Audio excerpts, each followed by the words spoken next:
ఖుషి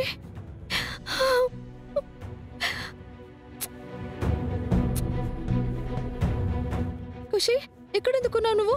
నన్ను ఇంట్లో ప్రేమగా చూసుకునేది మీరిద్దరే కదా. మరి మీరిద్దరూ అలా గొడవ పడితే నేనెవరి దగ్గరికి వెళ్ళాలి? అందుకే ఏడుపొచ్చి ఇక్కడికొచ్చి పడుకున్నా. సారీ ఖుషి, ఇంకెప్పుడు ఇలా జరగదు, సరేనా? అమ్మా, నువ్వు కూడా చాలా కోపంగా మాట్లాడావు. అప్పుడు నేను మీ ఇద్దరి నుంచి దూరంగా వెళ్ళిపోయినట్టు, నేను ఒంటరిదాన్ని అయినట్టు చాలా ఏడుపు వచ్చింది నాకు.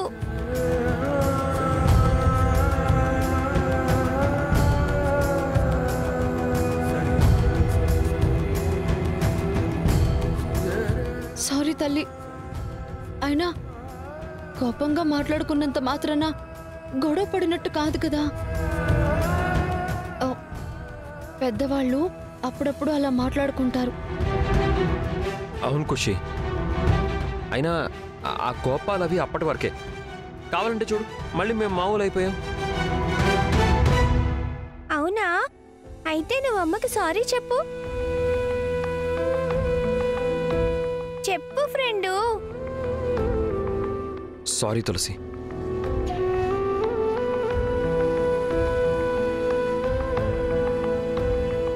అమ్మా, ఇప్పుడు నువ్వు సారీ చెప్పు. చెప్పమ్మా. సారీ అండి.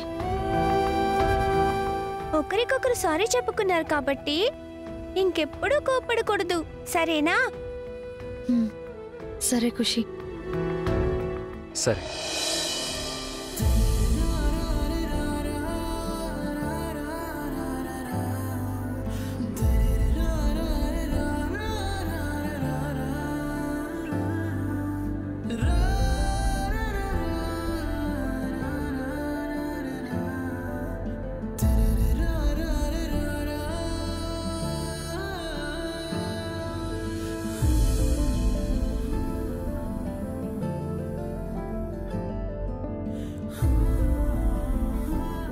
మీరెప్పుడు ఇలానే కలిసి ఉండాలి.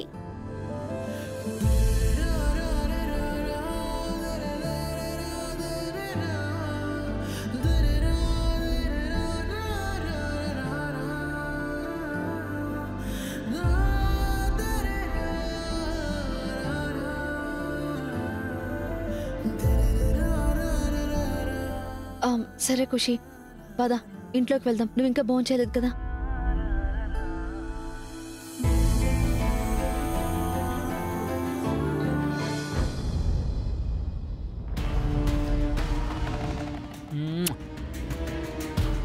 యాభై 60 వేల సరుకనుకున్నాను గానీ బయట దీనికి చాలా డిమాండ్ ఉంది.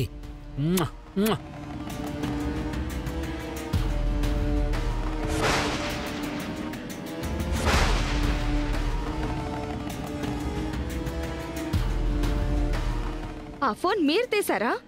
చూసావుగా, ఇంకెందుకు అడగడం? ఇది మన భవిష్యత్తుని బంగారం చేయబోతుందే పాణి.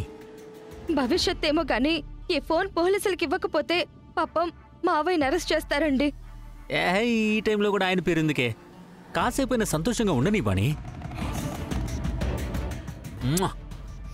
ఏవండి, ఆ ఫోన్ ఇలా ఇవ్వండి, మావయ్యకి ఇచ్చేస్తాను.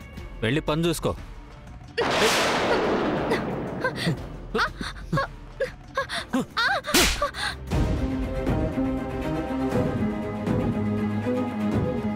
దీని వాల్యూ ఎంతో తెలుసా నీకు అసలు? మనం 6 నెలలు హ్యాపీగా బతికేయచ్చు, కావలసినవి దర్జాగా కొనుక్కోవచ్చు.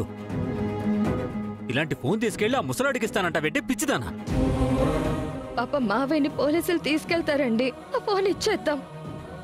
తీసుకెళ్తే తీసుకెళ్ళలే, దరిద్రం పోయిందనుకోవడమే. ఇది ఆయనకిస్తే తీసుకెళ్లి పోలీసులకు ఇస్తారు, అప్పుడు మనకేం వస్తుంది? అదే నా దగ్గరుందనుకో, బంగారు గుడ్డు పెట్టే పాతులా వాడుకోవచ్చు అని.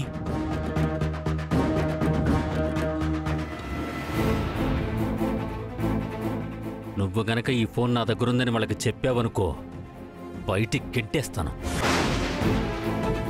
అర్థమైందా? ఆల్రెడీ నా డబ్బులు వాళ్ళకి దానం చేశావు. ఇప్పుడు ఈ ఫోన్ విషయం గనక వాళ్ళకి చెప్పావనుకో, ఇదే నీకు ఇంట్లో ఆఖరి రోజు అవుతుంది. అది కాదండి. మావయ్య కోసం కాకపోయినా కనీసం అత్తయ్య గురించైనా ఆలోచించండి. ఏంటి ఆలోచించేది నీ బొంద? ఓ కట్నం తెలియదు, ఏమీ తెలియదు గాని ఎదవ సలహాలు మాత్రం ఇస్తున్నాం. పైగా నిన్ను నీ కొడుకుని నేనే కదా పోషించాలి.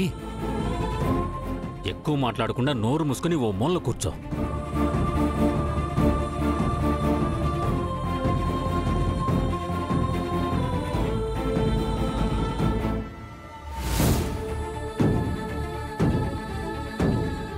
ఒరే పెద్దోడా, నువ్వు చూసావు కదా, ఆ ఫోన్ తీసుకెళ్ళి ఇవ్వకపోతే నాన్నని స్టేషన్కి తీసుకువెళ్తారట. అయితే నన్ను ఇప్పుడేం చేయమంటావమ్మా? నాన్న వెనకాల నన్ను కూడా స్టేషన్కి వెళ్ళమంటావా? అది కాదురా, ఫోన్ ఏమైనా కనిపించిందేమోనని. నేనప్పుడే చెప్పాను కదమ్మా, ఈ ఫోన్లు గిల్లు నాకేం తెలియదని. నన్ను వదిలేయండి. అది కాదురా, మళ్ళీ వచ్చి ఎందుకు అడుగుతున్నానంటే వాళ్ళు 24 గంటలే టైం ఇచ్చారా. సరే అమ్మా, దొరికితే నేనే తెచ్చిస్తాను మీకు. నేనెవరికిస్తాను చెప్పు? మీకు కాక పట్టుకెళ్ళి అమ్మేసుకుంటానే నేను. నువ్వు వెళ్ళు.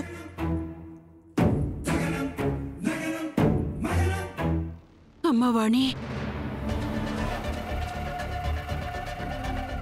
నువ్వే ఏమైనా చూసావమ్మా?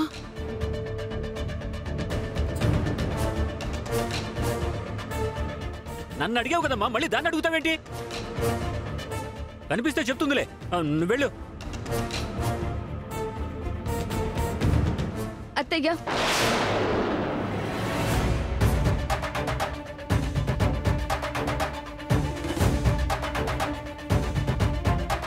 చెప్పమ్మా. సంపేస్తా.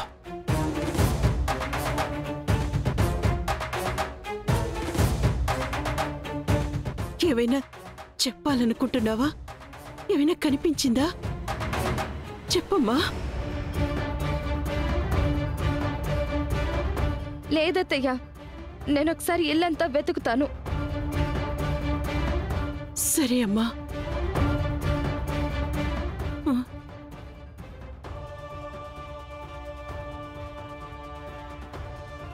పాపమండి. పాపాలు పుణ్యాలు లెక్కలేస్తూ కూర్చుంటే ఇదిగో ఇలా జీవితాంతం అద్దె కొంపులోనే మగ్గిపోతావు. నువ్వు నోరు మూసుకుని ఉండు చాలు, మిగతాదంతా నేను చూసుకుంటాను.